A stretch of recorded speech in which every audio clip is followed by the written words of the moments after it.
Hello' everyone, good morning. Running কৰি আহিলোঁ ফিল্ডৰ পৰা লাহে লাহেকৈ। ৰাতিপুৱা ৰানিং কৰিব লাগে, অভ্যাসটো কৰি আছোঁ। বহুত দিনৰ পৰা কৰি আছোঁ, মানে ৰেগুলাৰ আহিব পৰা নাই।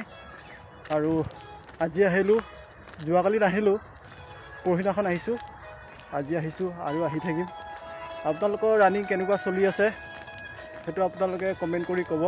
আৰু মোৰ লগত আছে মোৰ লগৰ বিকাশ। ই সদায় আহে ৰেগুলাৰ, মই কিন্তু ৰেগুলাৰ আহিব নোৱাৰোঁ।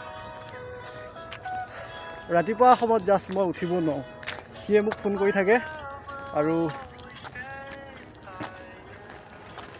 আহোঁ 8টাত 9টাত তেনেকুৱা, ৰ'দ ওলাই যোৱাৰ পিছত। কিন্তু একদম মৰ্ণিং টাইম মই আহিবলৈ একদম উঠিবলৈ খুব এলাহ লাগে।